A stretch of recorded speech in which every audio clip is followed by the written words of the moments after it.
I think the first time I even met a nutritionist was when I went to Australia just before the Olympics. So as a mom, I think, and I want to be a good role model for my kids, right? They're young and they're watching everything you do. I think if you are eating, a big ice cream sundae and giving your kids broccoli and, carrots, it's not going to work. But sometimes it's also that friend, the social element of eating, which I feel is very important.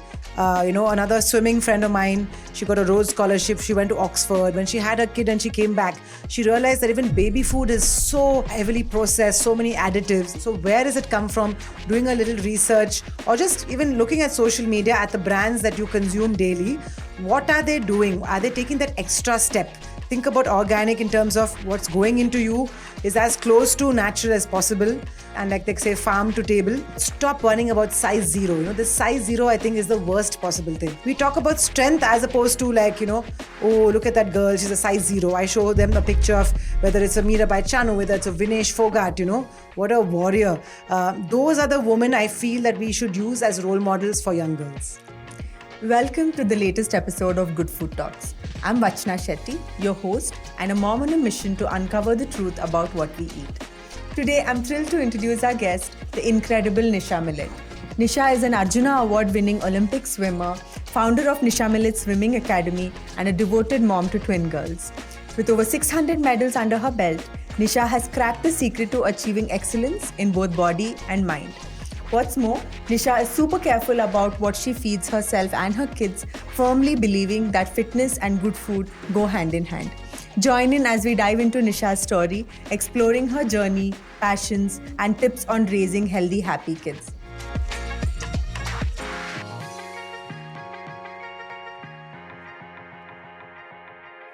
Hi Nisha, welcome to Good Food Talks. Thanks for having me. So what we're trying to do with Good Food Talks is basically to create awareness around the space of food. What we believe is that when more and more customers start asking the right questions about food, about where the food is coming from, how it was grown, what has gone into the soil, how was it stored, how was it brought to me, brands will be forced to make the right choices right by the consumers. So that's the whole purpose of this conversation. And thank you so much for being a part of this podcast. Welcome. So let's start by speaking about you and your journey so far. You've been a swimmer almost all of your life, and of course, like when you started off as a swimmer, as an athlete, there would have been a diet or a nutrition plan that you would have followed. Cut to now, when you are a mom to swimmers, athletes who are, I think, aspiring to be playing at a national or an international level, as well as you run your own training institute where there are lots of kids who are coming and training to be swimmers. So how has, if you had to draw a contrast between the food that you consumed, the food that was given to you versus what you are suggesting now and putting on the plate for your kids, how would you speak about that? I think it's like night and day. I'm talking about competing in the 90s, early 2000s. We didn't have access to computers even at that point. So my mom really did her best. She didn't really enjoy cooking, but she tried to give us nutritious meals. I remember I hated vegetables. So my father would put a spoon of vegetables. If I didn't finish that, I would get one more spoon until I finished all my vegetables. I couldn't leave the table. But, we did not have the access to, enough information about nutrition. Whatever we could get any kind of information from seniors in our swimming team, or when I go out of the country to train in a different country, we would try and interact with nutritionists. I think the first time I even met a nutritionist was when I went to Australia just before the Olympics. So I had done almost 9 years of swimming, just my mom doing the best that she could, including a lot of fruits, a lot of dairy, a lot of protein. And it was a very surface level thing, I would say. I ate in a lot, which is great. There wasn't that much of junk food in those days in any case.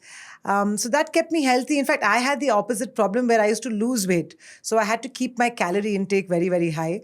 And when I went to Australia the first time, and a nutritionist spoke to me before the Olympics, and she said, you need to eat higher carb food. You can have a lot of fats in your diet. We always thought we shouldn't be eating fats. But then she talked to me about good fats, and also the fact that after a swim, you have that half an hour window where you really need to fuel your body right, and that will help you recover well.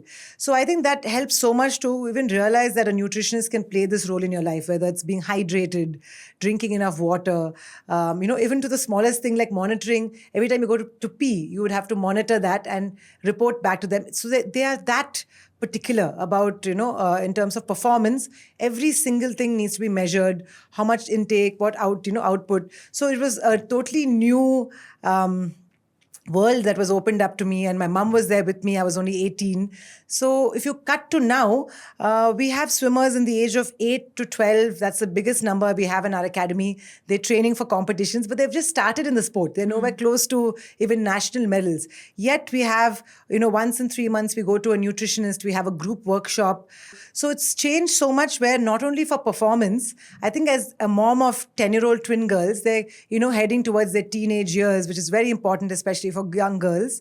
We're able to keep a track of, are they getting enough food, quality nutrition to help with their growth first. Of course, competing and sports is very important, but first you want them to grow. You want them to reach a good height. You want them to be strong.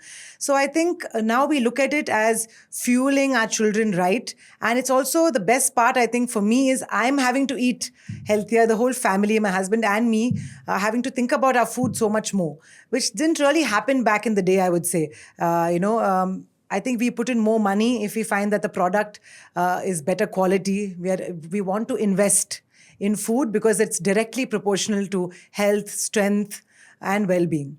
That's amazing. So how does eating, good food or bad food affect, especially to athletes? Like how does it affect your mental health as well as physical health? I'll give you from two aspects. One is being a woman as well. I've just started perimenopause, and I feel so I think diet for me has always been a big issue. Mm. Exercise has never been an issue. I'm very, very focused. I'm very disciplined about my training. I train even now at the age of 42. I train 6 days a week. I enjoy that. At the same time, I always had a little extra body weight on me, a little extra higher fat percentage.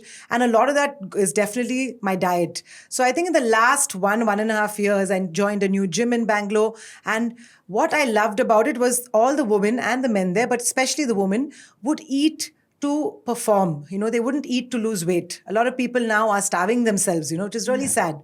And not just women, men, teenagers, young kids, just to chase a number on the scale, which is what I used to do. Just maybe eat 2 meals, very minimal calories. I really wasn't looking, is my plate well-rounded? Do I have a balanced diet? It was all about, let me hit this number on the scale. So it became too much. And I think a lot of that was changing body image issues about myself, saying I would rather be strong and I want to be a good role model for my kids, right? They're young and they're watching everything you do. And so I think that's how I started learning to eat more protein, which is very important at any age, but I think for perimenopausal women, even more so. So the first thing I would look at is there enough protein in this meal? Now, being an adult, I can also supplement it with a protein shake or, add some milk, whole milk, whereas for the young kids, I think now it is very, very different, where they've understood, even in school. I was, studying with my kids. We were doing, they have a science test today. And they had an entire chapter about good food and junk food. Oh, wow. And even in that book, it mentions that, yes, there's nothing wrong with having a pizza or burger, but why don't you do it at home? You can have the same thing, so the quality ingredients would be better. There would be less artificial colors, dyes, flavorings. So everything you want, you can still have what we consider junk food, fast food, but make it at home. And so even at 10 years old, they're learning the concept of how food can, strengthen your immunity, combat diseases. And with my kids, the best thing is I say, if you want to be a good swimmer, you need to have more protein. So you need to have more fish or more chicken, more dairy products. So I think they're very aware that, okay, if I eat well, I'll get more energy. We talk about height. They're catching up to me in height. They're only 10. They're almost my height. So I say, you're going to be much taller than me, but food is very important. So the conversations, I feel, are very different nowadays between a parent and a kid. And like, suppose they like something like, a packeted noodles. It's not that I don't give it to them. I explain that it's a treat once in a while. It won't affect you if you do it once in a month. But if you're going to have it every week, your swimming will suffer, your growth will suffer. And, they don't have an issue with weight. When kids who are competing and training 6 days a week, we don't talk about fat. We talk about being healthy and strong. And they say me also trying to change my diet to support my lifestyle, which is very active. It is always on the move. So that helps them. I think if you are eating, a big ice cream sundae and giving your kids broccoli and carrots, it's not going to work. So they have to see it coming from you. And sometimes they will tell me like, Mom, you give us all these lectures and you're having a nice big dessert, have just one or two bites of something. So I like that there's an awareness of food in my house now, but also the concept of moderation, that we don't cut out anything fully and we don't overdo anything at the same time. Yeah. There's this conversation I keep having with my son, who's 5 now. And it started very early on. And of course, I think a lot of awareness comes from the fact that I'm with Akshayakalpa. Exactly. And there's a lot of food conversations that are constantly happening. Yes. Where we started talking about food colors. Okay. And how almost everything that you get, which is packaged, chocolates, are all laden with food colors. Yeah. So now when he's trying to have something, he will show it to me and ask me, does this have food color? Because what also happened is once he ate like this ice cream, which was again full of food colors, and then he had a bad stomach and he ended up throwing up. And after that, he has, in his mind is averse to, I think. So he's asking those questions. So I think such conversations, if it starts happening early on in a child's life, definitely will put them on that path to at least making. Definitely. And I feel our kids nowadays, this new generation is so aware. Of course, they have social media, but in some ways, social media can be good.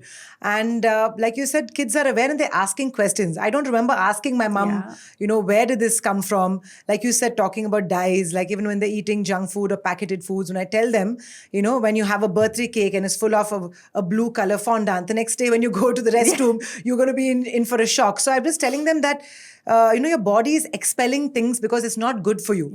So the fact that, these kids are asking these questions, they've learned how to read a food label. I know when they get packeted food, sometimes they'll read and they say, Mom, there's so much of sodium in it, it can't be good, So the fact that they know this, and like you said, always some kind of experience they've had, a negative experience, which you can use to help them eat better. So I remember my daughter went for a birthday party, and as you know, kids' birthday parties, there was, they jumped on the trampoline for 1 hour. So they were super hungry. They came back, they had a sports drink, then they had lots of French fries, and then they had pizza. And straight after that, my daughter had a very bad migraine, first migraine, and it was very bad. And when we talked to the doctors about it, they said definitely that high sodium level. So that's why she checks now. She checks. She doesn't want to go through that pain. So she made that connection that it's junk food, it's got too much of salt.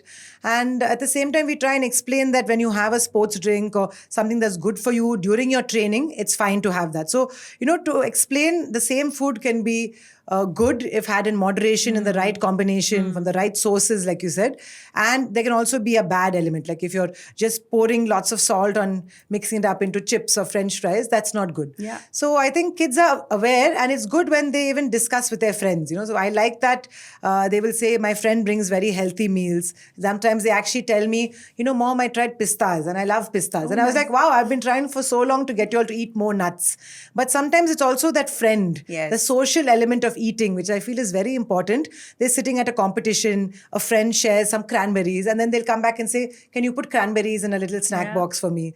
So eating healthy is very important. And I must say, I was like, I'm giving all these talks now. It took me a long time to get here, because in our days, it was about carb loading, lots of carbohydrates, fuel yourself well, but there wasn't too much of knowledge. Like swimmers especially are known to eat a lot of sugar, not always in a good form. Like now, if I have the sugar cravings and I have it a lot, I would say that's my only vice. So I don't drink, I don't smoke, I don't even do caffeine, but I love sweet things, right? So I feel like I have to end my meal on a sweet note. I try and do more fruit, and I love all fruits. So that's something I've tried to get my daughters involved in. And if I want chocolate, I try and have dark chocolate. So just trying to show them that I'm really not the type who will cut out anything from my diet. If I go out with friends, a big part of socializing is eating sometimes, food that's maybe been cooked out, but it's very tasty, and enjoying it and not feeling guilty. But the next day, I would make sure I eat a very healthy breakfast. I make sure I do my gym session. So I think balance is what we need to do. I think as parents also, we don't want to get kids so scared of having one bar of chocolate. They want to celebrate. It's their birthday. Eat your birthday cake. But then you shouldn't be eating that cake for the next 6 days. Maybe give it away to other people in your building or to your friends, so everybody gets a small piece, and learning just portion control, moderation in everything for me is the key. Very true. You were speaking of social eating. Yeah. Again, going back to a similar experience is that my kid's friend had come, Yeah. who is also his age, and she's not into healthy eating, Okay. according to her mom, Yeah. right? Because she likes her chocos and she likes, all of those.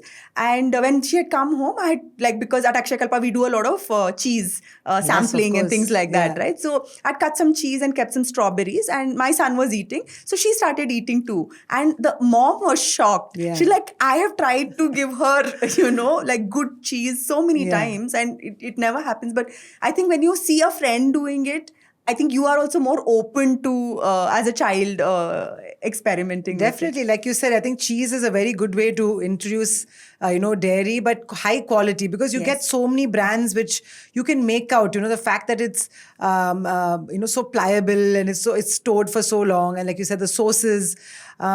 The kids now, I know, they will ask me oh, I like the cheese. It tasted a little different. They'll ask me, is it Akshayakalpa? What brand is it? So they know all these brands, which is very important. Even things like ghee, as sports moms, we want to cook with good ghee. And, you put that extra effort. So I think now you don't have to run around to a market far away, to a shop very far away. You can order things at your fingertips. You will deliver. So that's one thing I love about Akshayakalpa is you have that subscription model where you can just get anything to your doorstep. Because I think right now the issue is just time. Yeah. If we have the time, we have, we are able to go and source those materials. But for us, I think as moms who are busy, who have our own careers, juggling so many things, you want brands that you trust, who've already done the hard work for you to a large extent. And the good thing is through social media, we're learning how they do that. So whether it's ordering vegetables from somebody who's a specialist, like I was mentioning, we have one of our swimmers, they run a great brand called Healthy Buddha. So when we started ordering, even the mangoes taste better. And they don't look great, right? They don't look like they'll taste amazing because they're not using dyes, they're not using artificial colors. But when you taste them, you're like, wow, this is so sweet. It doesn't have that artificial taste. And I think even kids can sense it now. And my kids at 10, I think they have quite a good radar what they like and what they don't like. It's not that I wouldn't say they're the healthiest eaters, but they don't question too much. When I say this is very important, they know, okay, my mom has done research. She knows what she's talking about. She's a swimmer herself. So I think you have to explain to kids that it's very important. This food is needed for performance. And if you can do this, you will also grow healthier and fitter. And like you said, just hanging out with friends who also eat healthy. That helps. Like yesterday, my daughter came and said, you always give me scrambled eggs, but my friend is eating just egg whites boiled. Why don't you give it to me? It's so easy to eat. So something simple like that, as a mom, I'm very happy to do it. And, so I'm actually very grateful when they go over to friends' houses or when they sit with their friends at a swimming meet, because other people's good habits also, like you said, translate to them, So I think as parents, we have to allow them. It's not that I'm sure in school, I know a lot of their friends will go to the canteen and they'll pick up some ice lollies. So I just say one or two words saying, you can't afford to fall sick. If it's summer, no problem, have an ice lolly. But if it's not, then try and stay away from frozen stuff. We'll go and maybe we can do something at home.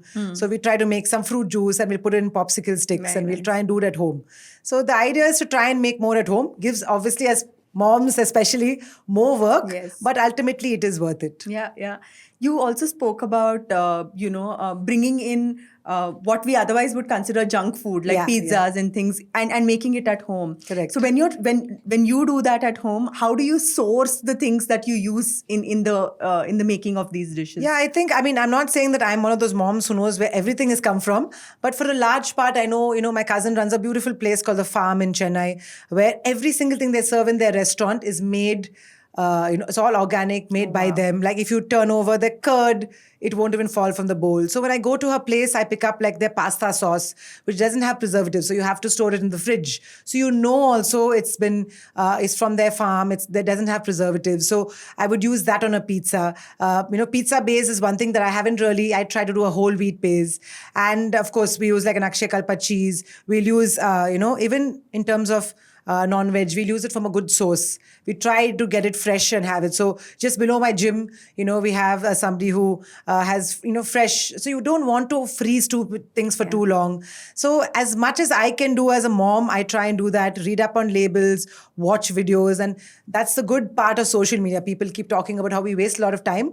I do spend a lot of time following the best athletes in the world, following dietitians, sports nutrition specialists. Ryan Fernando was a good friend of mine from Goa. He would tell me make your food of your child more nutritionally dense, because my kids are very small eaters. And when we went to speak to him about how much should the kids be eating at 10, because they're competing, they should be eating 1.5 times what I eat. Oh, wow. I would never have thought that. So since they don't eat that much, I now give them 7 meals a day.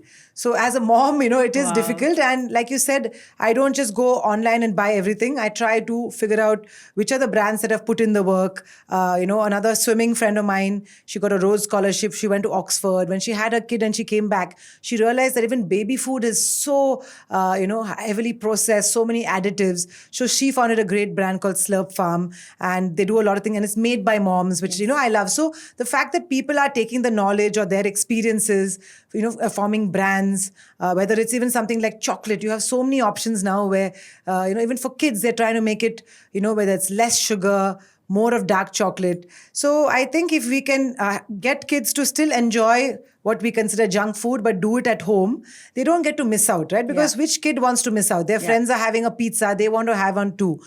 So we just try and make it at home and try and make it as interesting as possible, add in more ingredients. And for me, a trick from one of my mom friends is she always just blends like 4 or 5 different vegetables into her pizza sauces. So I do that, right? So she was like, Nisha, if your kids are not eating enough, she would just make this sauce and use it for pizza and pasta and put in so many different vegetables. So that helps. I think I wouldn't say disguising, but you want your kid to get as many vegetables and fruits as possible. While my kids eat fruits well, they're not as keen on vegetables, So for me, it's like they'll have a carrot paratha, aloo paratha. They don't mind having it that way. The same sabji on the side of the plate somehow doesn't go down, And at 10, I don't want to have to be feeding them. I want them to want to have it, So I think it just makes a difference, and it takes little extra effort. And I found if I sit at the table and eat with them, then they also eat better. They kind of talk about food more, and if you're not around, somehow they just try to hurry up. They'll be reading a book or, chatting away, and they don't tend to see and kind of understand what they're eating. And as athletes especially, I've tried to explain that it is very important what is going into your body.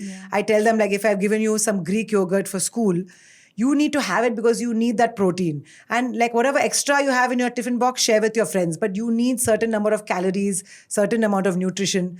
So even today when we were learning about science, they were like, oh, we know this food chapter very well. They're like, we need roughage, we need water, we need carbohydrates, and protein should be had in the night so that our muscles will repair. So it's great because I certainly didn't know a lot of these things till my late teens, I would say. And I was a professional athlete. So I think our kids are right now on a very good path. The only thing we need to teach them, I think, is more of body positivity. Eating to fuel yourself as opposed to looking a certain way and fitting into a certain size of jeans. So that is the only thing I am concerned about, having girls who are becoming teenage girls very soon. So at Akshayakalpa again, we have this one initiative called Good Food for Schools, where we go to schools and we're teaching children how to grow their own food. So the children set up their own raised beds. And they prepare the soil, they sow the seeds.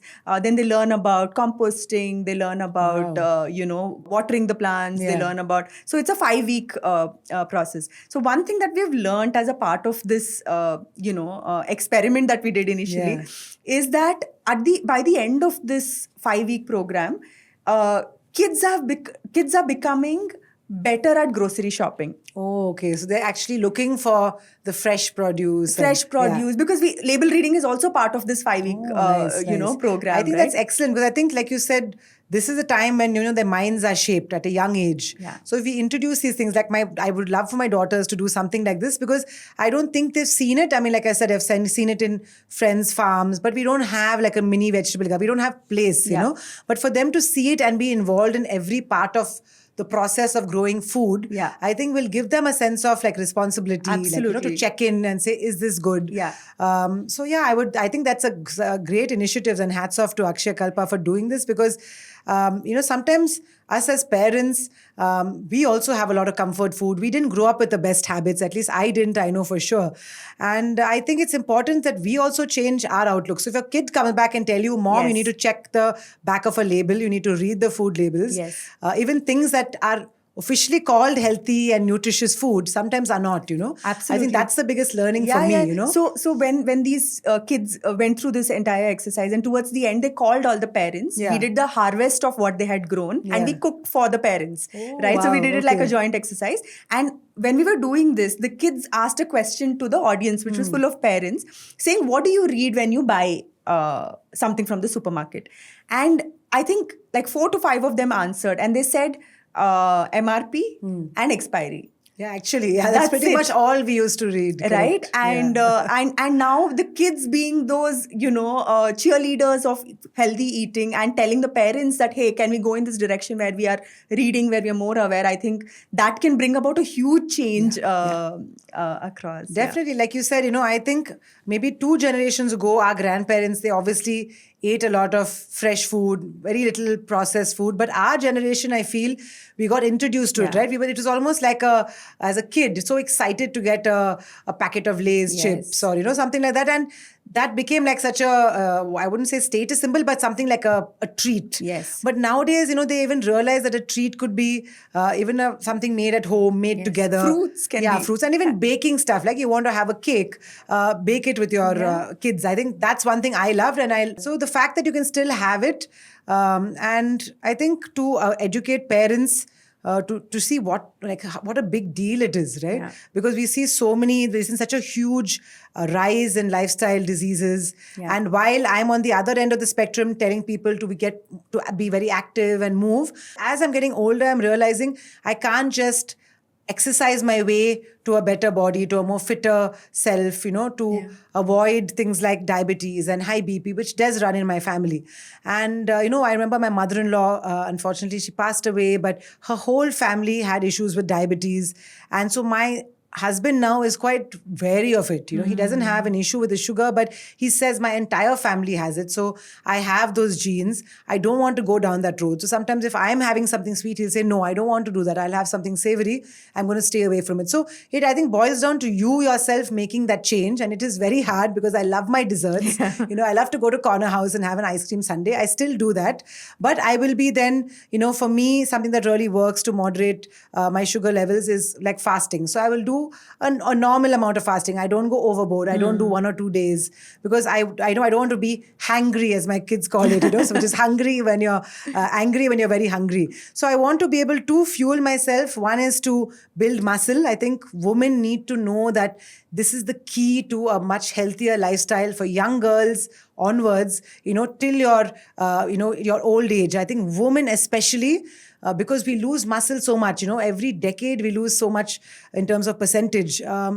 I know that I hated eggs, and it's the simplest way of getting protein. So now what I do is maybe I'm having a dosa which I'm making at home. I'll put the egg white on a dosa. So I try and include it. I include it, and I tell my kids when we're baking, come, we'll put lots of eggs. You've got your protein in there. So it feels like even that banana bread or whatever you're making, that also has a lot of good nutrients. So I think I also have to change, and I still have a long way to go. I must say I'm by far not the healthiest eater, and I think I'm a very emotional eater. So if I'm very tired, I do tend to reach out for some kind of comfort food or junk food or order out. So I am trying to, slowly change. So I think it has to be sustainable. I've tried the all or nothing. Yeah. And I lost weight, but then I didn't have the energy. I was so grumpy and I became obsessed, with my weight. I don't want to be like that. It's no fun, I was not a fun person. I go to a friend's house and I won't eat what they've made, which they made with a lot of love and care and probably very nutritious food. So now I'm trying to see how can I have moderate outings. So if I go out, sure, and the next couple of meals will always be at home, healthy food. So similarly for my kids to, like you said, in school, ask their friends, if they like something, what was it? And then come back and tell me. So I think as moms, we have an additional responsibility because typically not just the men also are responsible for feeding the family, but the moms tend to have a little more to do with diet and what's on the plates of their kids every day. Yeah, absolutely. So, Nisha, you've spoken about the deep water moment in many of your interviews, and we just wanted to know what was the deep water moment for you when it came to trying to understand your food better and trying to be more conscious about what you're eating. I think the biggest shock to me was definitely hitting perimenopause. At the age of 40, which is quite young, I started getting hot flashes and night sweats, and I just felt so out of control. And as an athlete, we like to be in control. So I think that is when I felt really, like you said, out of my depth, like I'm struggling in deep water. How do I save myself? And I met a very good gynecologist, and what she said to me was like, you're sometimes doing things in extremes. When she learned about, just my daily routines, what I'm eating, how much I'm eating. So I was training too much. As an athlete, I push myself, but I also had to understand, I think, and a lot of it is ego, letting go of the ego. You see some youngster lifting some weights or, doing 12 sessions a week. You have to have that maturity to say, okay, I'm 40, my body is changing. And a lot of that also was about food. I remember her telling me that eat your carbohydrates, if you're fasting, don't overdo the fasting window. So she also taught me a lot about moderation. And that I think was my aha moment where I'm like, okay, I need to get myself out of this. One is try and pay attention to what I eat. Sometimes I'm so busy looking at my kids' food because they are the competitive swimmers. What is going to be there for the next meal. I'm not really focusing on what I'm eating. As moms, sometimes, in birthday parties, they'll give you the leftover plate. We should not be eating leftovers, right? I'd rather now waste food, as bad as that sounds, or give food away, but not to put that, unhealthy food in my body. Like just to eat that food at a birthday party, just to finish off the plate. I would just say, so sorry that my kids waste, or even teach my kids not to take so much in the first place. So I feel like sometimes we moms are almost like dustbins and we consider ourselves last. So I think I really had to figure out for myself what is needed, learning that I can eat carbs. So I think for me, the great learning from that was if I did have something sweet, if I had a long enough period, my sugar levels would, stabilize. The fact that if I get movement after a meal, which might be high in carbohydrates, I would still again stabilize my sugar. So I think one is movement. And the other thing is knowing what's going into your food. So trying to cook more at home. And when you go out also to make better food choices. So I'm still learning to do that. As a sports person, as a swimmer, I want to automatically go for that very, very high carb, like a pasta, macaroni. But now I'm like, okay, maybe I should do a chicken steak with mashed potato and vegetables because I'll also get some vegetables. So I think for me, I have to be conscious all the time. It doesn't come naturally to me because I didn't grow up with these kind of habits. So it takes a lot of effort on my part, and it really helps that I want to not have these symptoms like hot flashes or, just being very cranky. So the best way to do that, I feel, is to know what's going into your body, put things in that will help you rather than hinder you, and also to things like sleep, to get good sleep. So I think just trying to address every different part of my life, and food is definitely a huge part, which I'm continuously working on, and I have a long way to go still. Right. Another thing that, with Olympics just behind us right now, the number of Indians, finally making it to the Olympics or making it in the Olympics is very, very less, right? Yeah. Do you think that food and diet is a large contributor in this? Definitely. And I find a lot of people from Haryana winning medals, both in the Olympics and Paralympics. Typically, that's a place where they tend to eat at home a lot more, less junk food. I think the fact that if you're in a camp now, a national camp, I remember in our days, we would get packeted fruit juices. Now they would make the effort in the national camps to give them fresh fruit juice. They would give them whole milk. You have dietitians that work with our athletes. They had 140 support staff for our athletes at the Olympics. So just goes to show that even sports is a team effort, right? It takes a village, literally, like they say. So as an athlete, you want to just focus on your own performance. That itself is hard enough. You don't want to have to worry. I remember the dietitian following me around at the Olympic trials in 2004. I was going for the trials in Australia, and she would follow us around while we were having lunch. A whole team would be there together. mother, and she'd be like, Nisha, sometimes you tend to put on a bit of weight because you're tapering now. You've reduced the training intensity before the competition. So if you want to have pasta, have it with a tomato sauce. Don't have it with a white cheese sauce. Simple like that, something simple, which as an athlete, I don't have the mental space. I'm thinking, what's my timing going to be? Am I ready?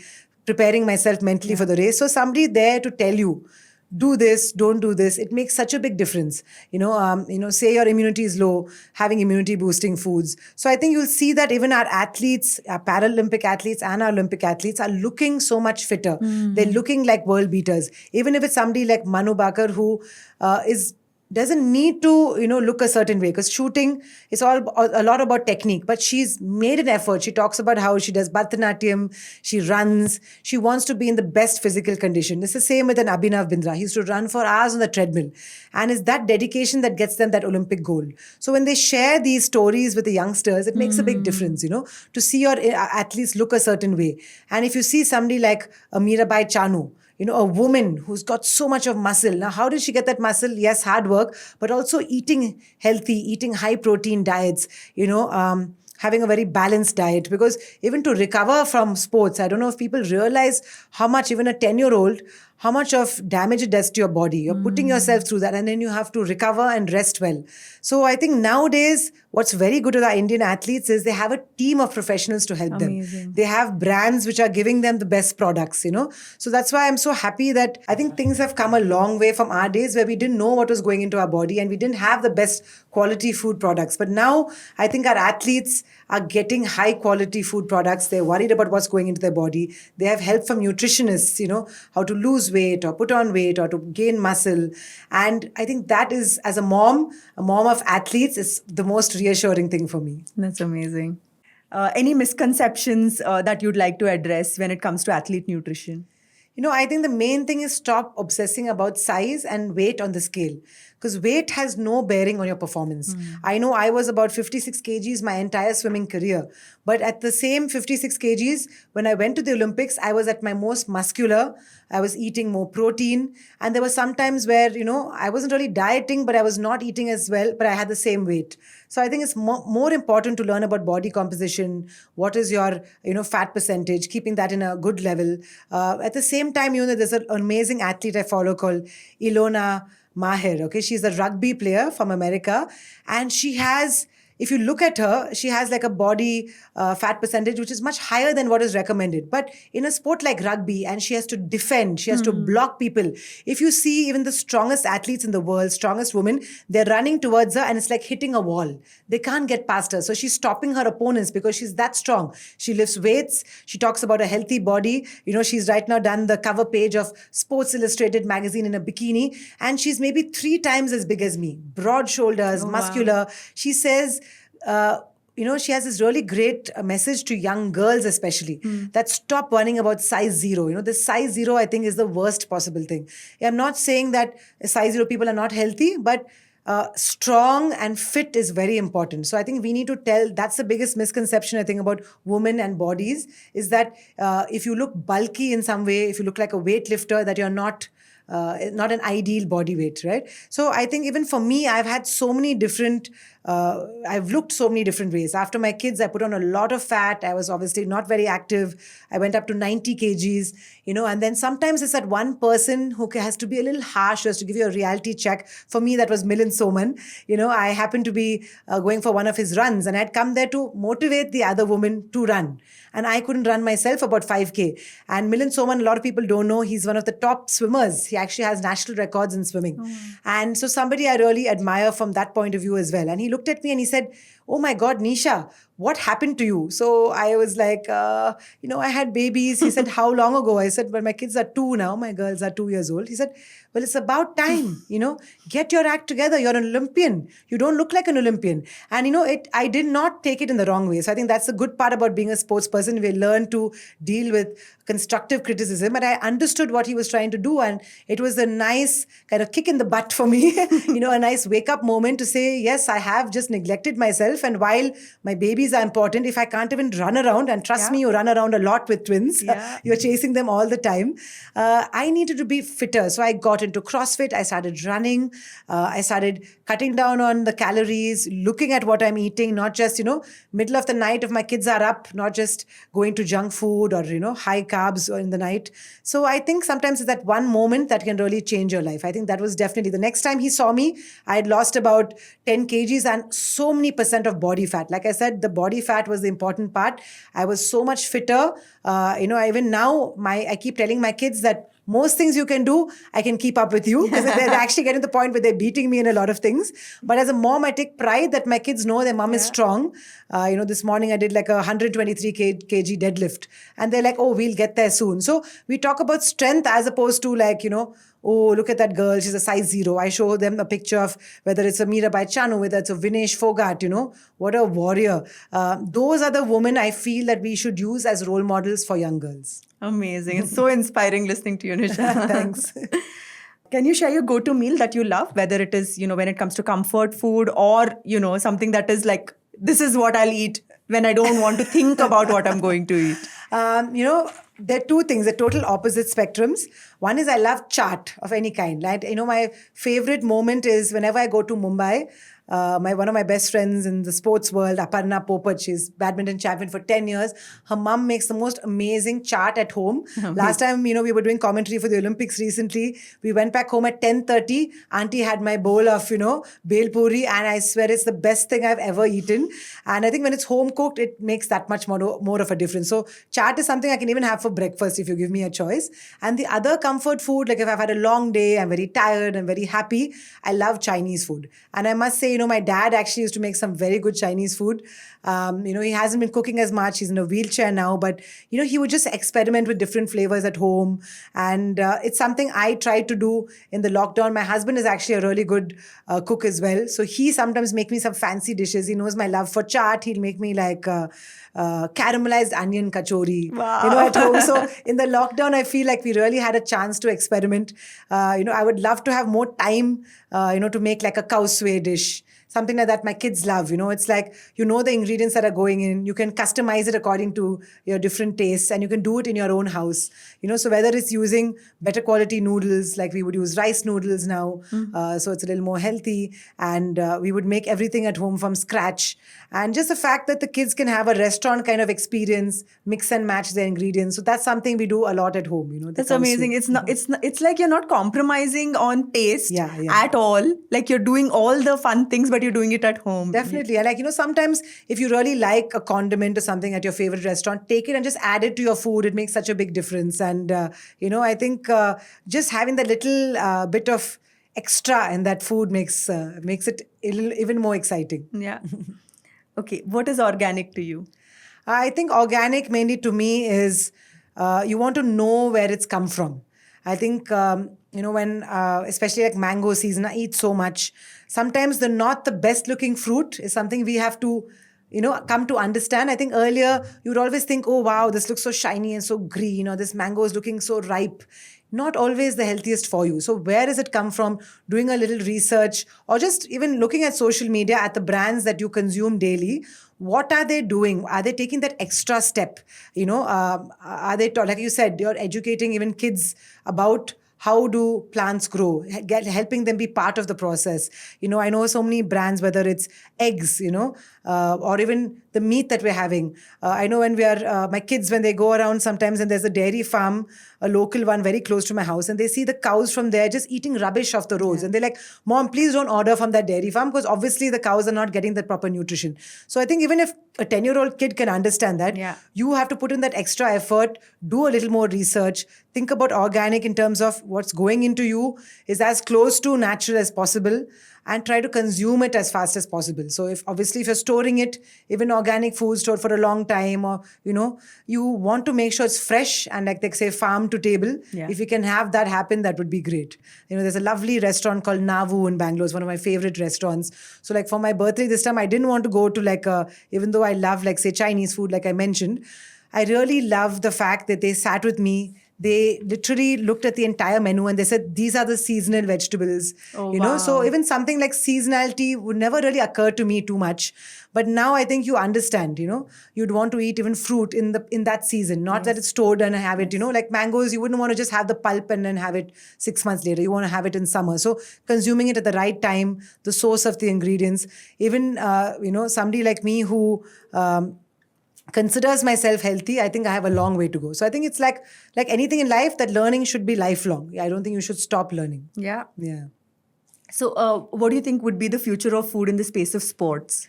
I think it's very important that, for athletes who don't have that support system around them, if you're sitting in a say a hostel, or you're sitting in a sports camp, maybe to have packaged food. And there are a lot of brands doing that now, doing a good job of it also. But to have their meals ready. Like, the only issue with athletes is we have so little energy left after a very tiring day. Your goal is to give 100% or 110% every day. So I know when I lived in Australia, that was my biggest challenge. I was 22. I was living on my own, and my mom's food was not there anymore. Yeah. And it was such a challenge for me. So I would talk to my friends and see the few hacks they had to make their food faster, to use better ingredients. But at that point of time, if I could have had healthy packaged meals, like a subscription where breakfast, lunch, dinner, I'm getting fresh food, that I think will make a huge difference to athletes, because there are a lot of athletes now who are married, and they're worrying about, so what my kids eat at 1 or 2 is very different what I have to do as a pro athlete. So I have so much of respect for all the moms out there, whether it's a Mary Com, who has to deal with that, have different kind of food. And then you as an athlete need a very different, you need high calorie, you need high protein. So I think the future for athletes is, one, being aware, constant education from a young age, and also to have people help them make their lives easier, or whether it is help the parents, so all the nutrition workshops that we have been through as an academy, the parents and the kids have to be there. And you can see the parents saying, see, I told you, or the kids saying, Mom, did you hear? We can have this, so it has to be a family affair. But if you are on your own, to have brands that can come forward and, like, you guys have a subscription, which is great. So you don't have to worry every day. I'll get healthy milk. I'll get good quality cheese, because protein and calcium is so important, Yeah. And even if you're by some chance lactose intolerant, the fact that you guys have a lactose-free milk, that helps a lot. And the point is that we didn't have that in our days. So to be appreciative of people who are giving you these, opportunities, giving you better food. Yeah. What's your favorite Akshayakalpa product? I would say definitely your ghee. Yeah. And I put ghee on everything. At the same time, I'm like, while I worry about my weight, the pleasure it gives me from tasting good quality ingredients, adding that extra ghee onto my dal rice, or even to like a podi, it gives me that excitement and something to look forward to. When I'm finishing my gym or my swimming session, like, oh, I can go back and have this. So that, and of course your cheeses. I think your cheese is used almost every day with my kids in their sandwiches. I think the easiest thing for sports moms are different variations of sandwiches. So one day egg sandwich, a chicken mince sandwich, a cheese sandwich. So cheese is every day in pretty much all our meals. So Amazing. those definitely are my 2 favorite. And then if I'm having a buttermilk, I was mentioning this to you earlier, we had a small break and I had your buttermilk, but I love all my drinks cold. So whether it's a milk or buttermilk, it'll always be in the fridge. And I'm not one of those hot drinks. I don't drink tea, I don't drink coffee. So like on a really hot day, buttermilk for me, a cold buttermilk in summer after a long day of teaching is heavenly. That's amazing. It's absolutely inspiring listening to you, Nisha. Thank you so much. And thank you for sharing all this information with us. Thank you for having me. Thank you, Nisha.